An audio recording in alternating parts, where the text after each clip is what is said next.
ముగ్గురు జ్ఞానులు పండుగ. Angelus Domini nunciavit Mariae. మూడు నిదర్శనములున్నవి. అవి ఆత్మ, జలము, రక్తము.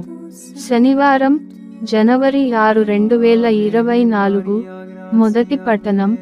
పునీత యోహాను వ్రాసిన మొదటి లేఖ 5వ అధ్యాయం 5 నుండి 13 వచనాలు.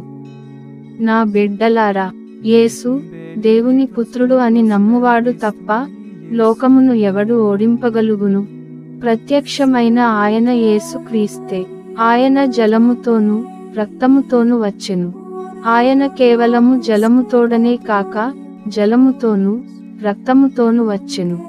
ఆత్మ సత్యము కనుక సాక్ష్యమిచ్చువాడు ఆత్మయే. సాక్ష్యాధారములు 3. అవి ఆత్మ, జలము, రక్తము.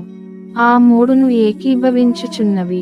మానవులిచ్చు సాక్ష్యములను మనము నమ్ముదుము, మరి దేవుడు ఇచ్చు సాక్ష్యము దానికంటే బలవత్తరము. ఇది దేవుడు తన కుమారుని గూర్చి ఒస్గిన సాక్ష్యము. కనుక దేవుని పుత్రుని విశ్వసించు ప్రతి వ్యక్తియు తన హృదయమున ఈ సాక్ష్యము కలవాడగును. దేవుని విశ్వసింపని వ్యక్తి తన కుమారుని గూర్చి దేవుడొసగిన సాక్ష్యమును నిరాకరించినవాడై దేవుని అసత్యవాదిగా చేయుచున్నాడు. దేవుడు మనకు నిత్య జీవము నొసగియున్నాడు. అది ఆయన కుమారుని ద్వారా మనది అగును. ఇదియే ఆ సాక్ష్యము. కుమారుని పొందిన ప్రతి వ్యక్తియందు ఈ జీవము ఉన్నది.